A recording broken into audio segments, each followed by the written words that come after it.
Well, Casey Lightfoot not only takes down Chris Nielsen's overall state record 2 weeks ago, now takes down his state meet record, 18-foot clearance. What, 6 straight meet over 18 and 8 overall for 18? Yes, just tell me what you're thinking and feeling after a long day and a long competition.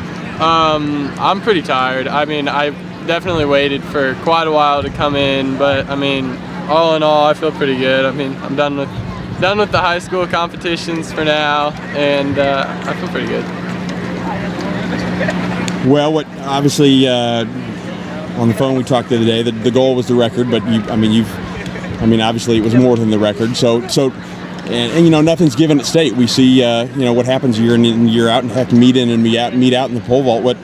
What's it feel like to come to state and the biggest, you know, your last time wearing the Lee Summit uniform and pull off another 18-foot clearance? Yeah, like you said, nothing's ever given. So I mean, to come out here and actually do what I had in mind, I mean, that's pretty good. I mean, I'm happy with the end result, and I'm ready to move on.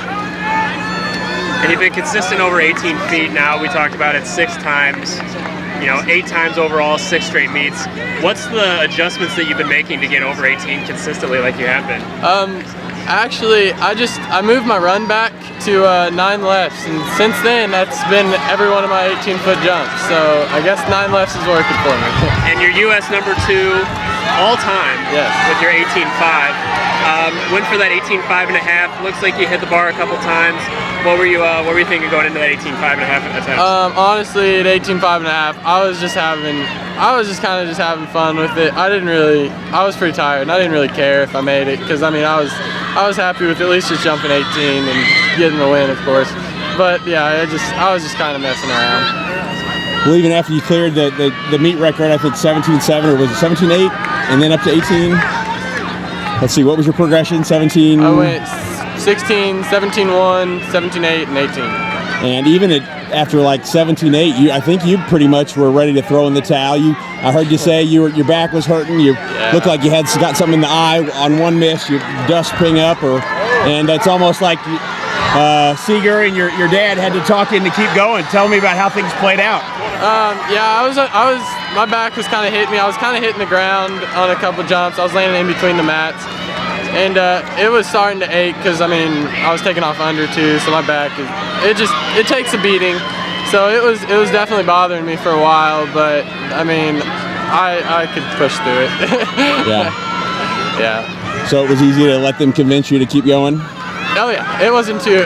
They actually told me to stop, but then I was like, no, I'll just keep going, just because why not? And talk about the atmosphere down there. Hundreds of people, you know, around. I mean, that's become commonplace at all the meets you go to. But tell me what the atmosphere was like down there. Yeah, I mean, once I started jumping, people started coming around, and then I started getting the clap going, and it was pretty good. And being in this era now, this year of the pole vaulter is what it's being called. You know, being the second best, you know, of all time in U.S. history behind Mondo, who's probably go to the Olympics tomorrow. Casey, tell us just, you know, what it feels like to be, you know, at the mountaintop like this. Yeah, right now I'm leading the pack other than Mondo, because we're having, like you said, pole vault's having the best year ever. We got plenty of people over 18 right now. So leading it is definitely an accomplishment, and it feels good. And your runway, tell me again how many lefts that was, because you pretty much maxed out the runway there. 9 lefts. I was running from about 133 feet. And what was the pole you got up to? I was on a 5 meter 190. It was like a 16.4 flex. Okay. And then just talk about